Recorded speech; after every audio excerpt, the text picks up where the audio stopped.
sono Ellis e oggi parliamo di drammi cinesi. Oggi parliamo di un dramma cinese del 2023 che si è concluso da pochissimo. Il titolo è Here We Meet Again. La storia. Allora, i due protagonisti principali si incontrano fin da bambini, all'asilo più o meno. Lei è figlia di una famiglia facoltosa, il cui nonno è a capo di un'azienda che fa cose. Non ho ancora capito cosa, e ha perso i genitori quando era piccola, il padre in un incidente stradale e la madre, che era una ricercatrice nell'ambito dei sistemi di navigazione satellitare, mi sembra sia morta per una malattia. La protagonista è cresciuta comunque ovviamente in una famiglia agiata, ha sempre fatto un po' quello che le pareva e ha un passato come gamer. Lui invece viene da una serie proprio di sfortune colossali che si inanellano una dietro l'altra proprio come una catena. Il padre è un padre che è mezzo scapestrato perché è sommerso di debiti e non esita a ribaltare le sue condizioni di disagio sia economico che sociale sul figlio, dapprima facendolo trasferire a più riprese per sfuggire ai creditori, poi quando è più grande si appropria dei soldi della borsa di studio che il figlio ha ottenuto e che gli servono per uscire da una situazione molto critica in cui l'ha messo un amico che non solo gli ha fatto perdere il posto di lavoro nella sua azienda, tipo dei sogni, e l'incarico dei sogni, che è appunto impiegarsi anche lui nella ricerca sui sistemi di navigazione satellitare. E in più ecco l'amico che lo mette in questo dilemma con problemi, con risvolti anche legali. Sembra voler intervenire per risolvere la parte economica, ma in realtà si dilegua perché anche lui, figlio di famiglia ricca, il padre lo manda all'estero e lascia il protagonista e i suoi amici praticamente in braghe di tela. In più, ecco, il padre nuovamente gli appioppa il figlio minore nato da una relazione extraconiugale o comunque separato dalla madre, non si capisce bene, gli lascia il figlio piccolissimo di un anno o poco distante, lo lascia in groppa al figlio maggiore che è all'università e che quindi ecco si trova a occuparsi di un bebè senza ovviamente esperienza e con veramente pochissimi mezzi. I due protagonisti in realtà loro si sono sempre piaciuti. Però il protagonista maschile, a causa di queste vicissitudini che si sono susseguite nella sua vita, si è sempre dovuto tirare indietro dall'impegnarsi un po' di più, un po' con la protagonista femminile. Il problema è che non ha mai spiegato le ragioni dietro alle superiori, dietro la sua scomparsa, perché il padre lo costringe a trasferirsi dalla mattina alla sera e quindi lui le aveva promesso di andare alla festa di compleanno, poi le dice di no e scompare il giorno seguente. Poi da grandi si incontrano in realtà nella realtà virtuale, quando è lui addirittura che la introduce al mondo del gaming.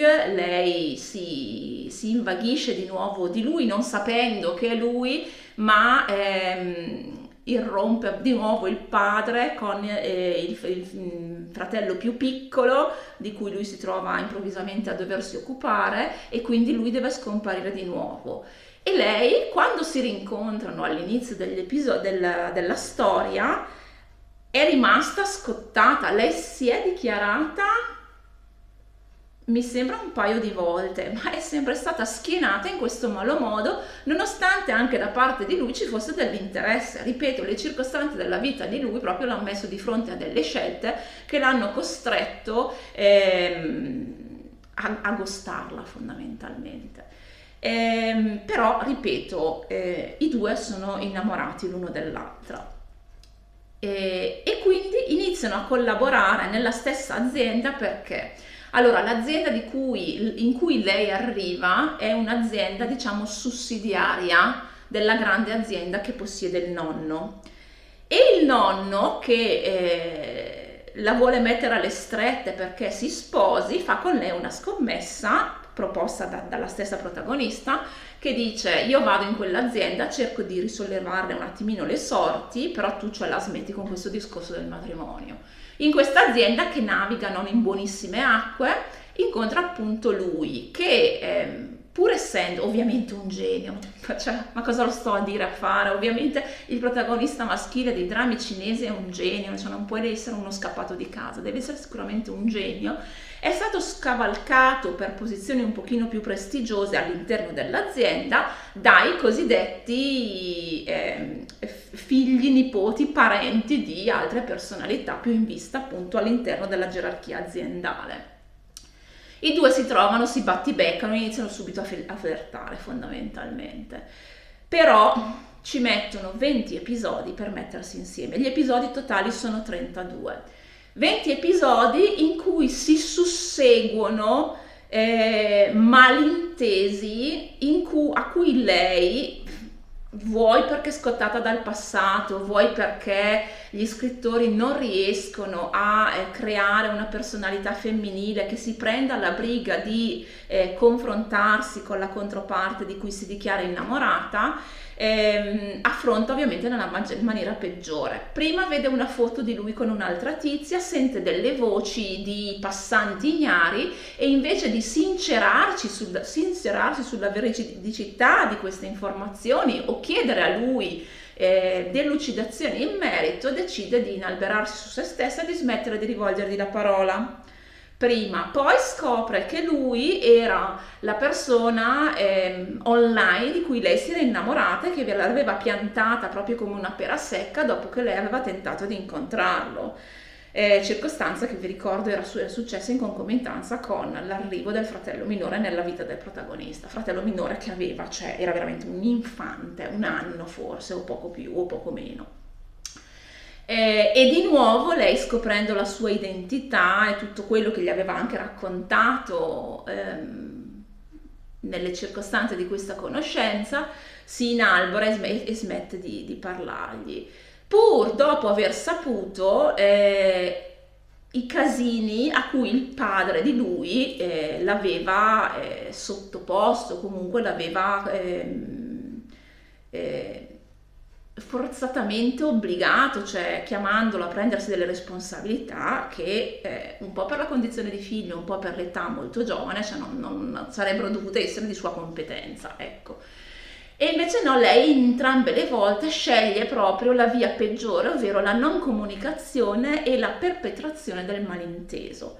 Ma anche lei, da parte sua, non è che sia proprio la persona più limpida in questo rapporto, perché anche dopo che finalmente si spiegano, finalmente si mettono insieme, lui scopre per caso che lei è imparentata con la proprietà dell'azienda dove entrambi lavorano. E più avanti, quando lui invece ha cambiato lavoro e nel frattempo è corteggiato da un ex professore dell'università che aveva riconosciuto ovviamente la sua genialità e quindi lo voleva nel team di ricerca di livello nazionale per lanciare questo sistema di navigazione satellitare con base però cinese, contrapposto al GPS invece di matrice americana.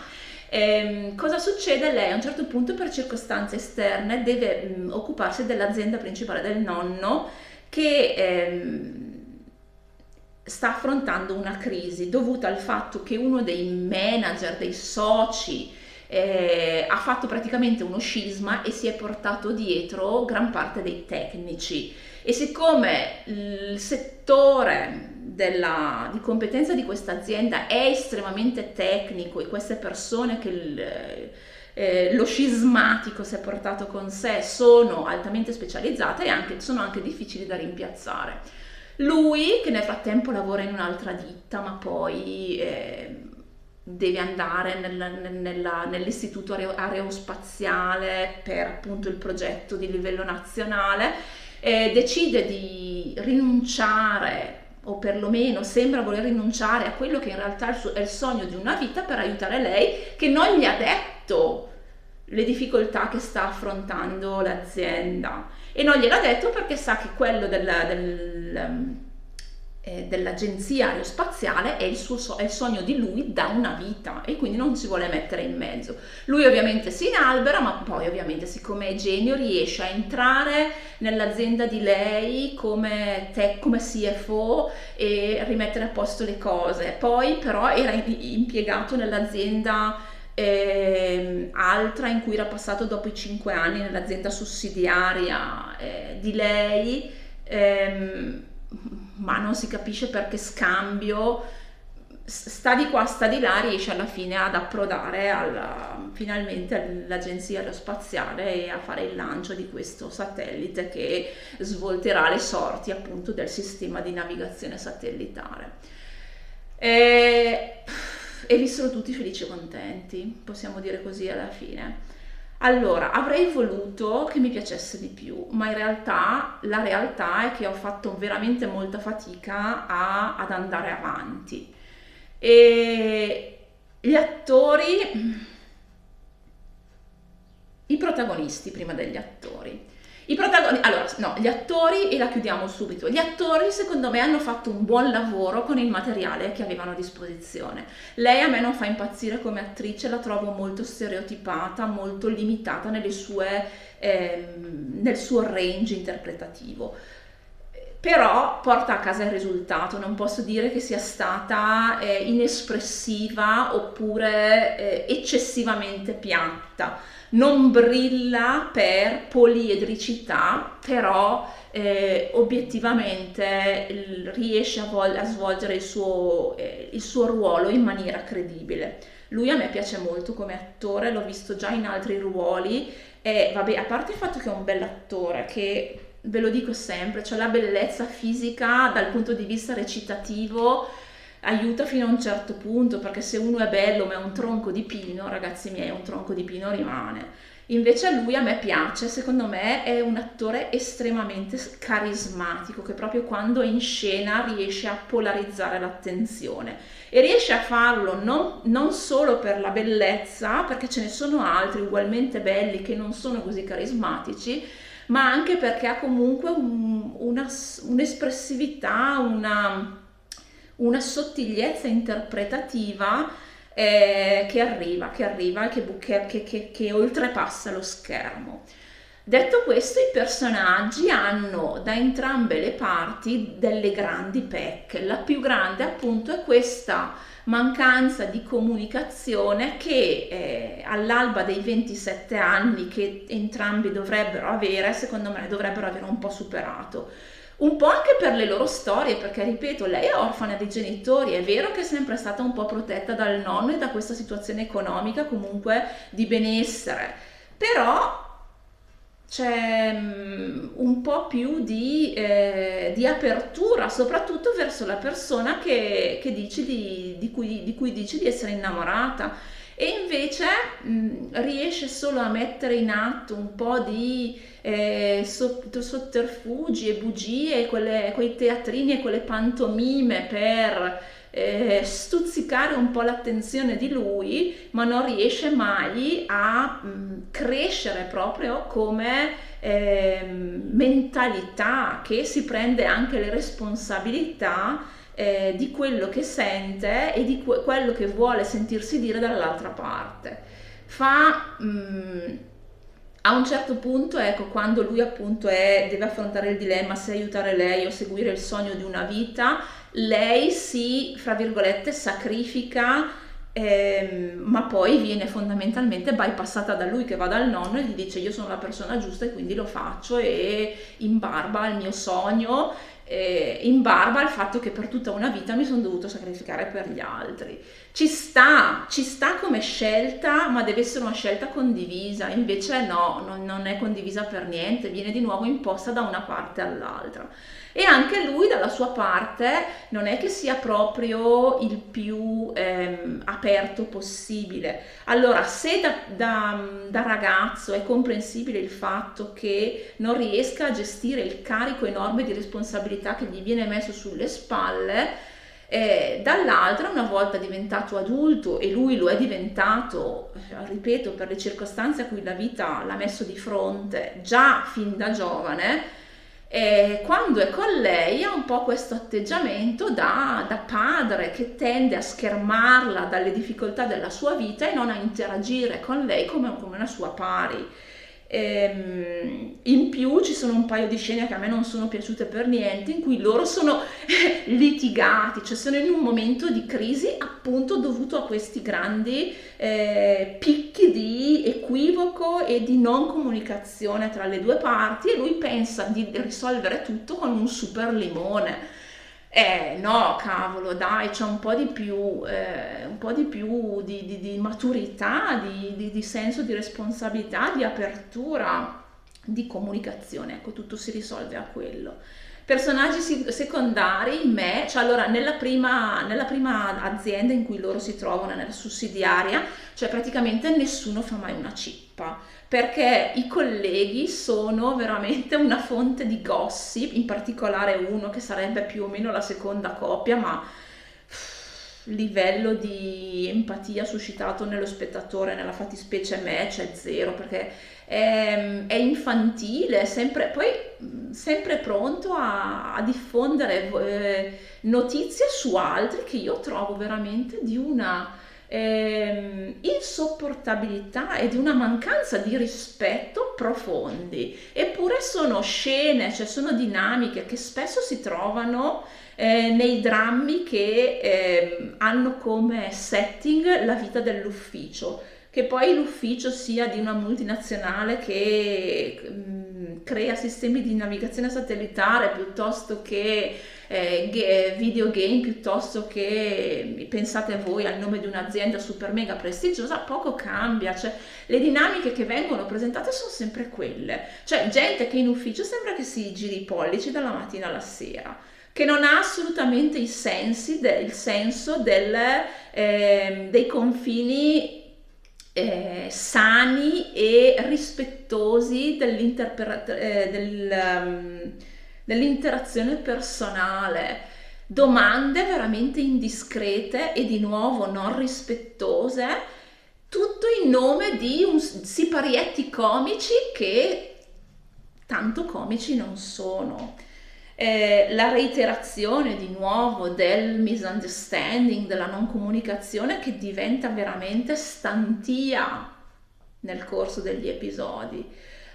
Inizialmente, quando c'era la dinamica del lei ricca, lui povero, lui genio ma povero, speravo che fosse una nuova versione tipo di You Are My Glory, che è un dramma molto simile pur con circostanze diverse, che a me era piaciuto molto per la maturità dei personaggi. Invece sono stata proprio disillusa molto presto.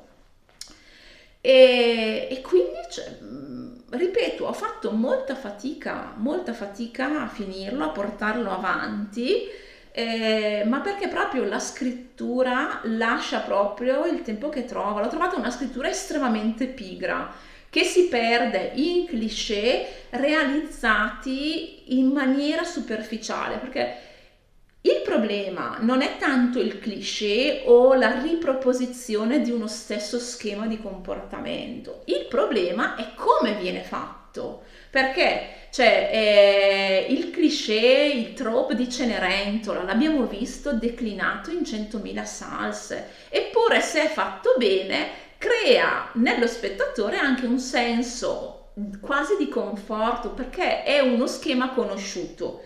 Ovviamente deve essere fatto in maniera intelligente, in maniera sensata. Se usiamo il cliché solo perché è un cliché, ma senza metterci dentro un po' di guizzo, di originalità, cercando di dargli un po' di brillantezza, di svecchiarlo, cioè, lo spettatore si troverà di fronte a qualcosa di trito e ritrito, e quindi cioè, perde l'interesse, a prescindere da quanto buono sia il lavoro che possono aver fatto gli attori.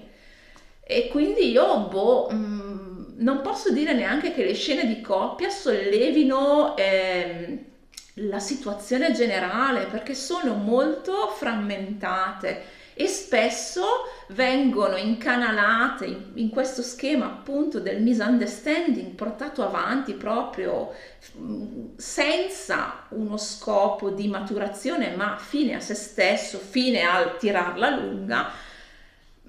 Ma basta, anche no. Peccato, peccato perché, ripeto, a me lui piace davvero tanto come attore. L'avevo visto in un ruolo secondario in cui, pur nella brevità della sua apparizione, mi aveva convinto. L'ho visto in tutte le salse perché lui ha fatto veramente tanti drammi.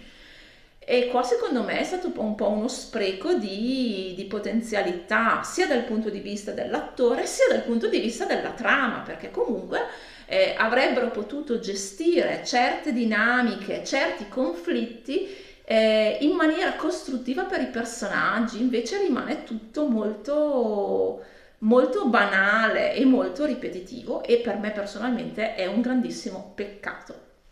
Bene, direi che mi posso fermare per oggi. Vi auguro buona giornata e alla prossima. Ciao!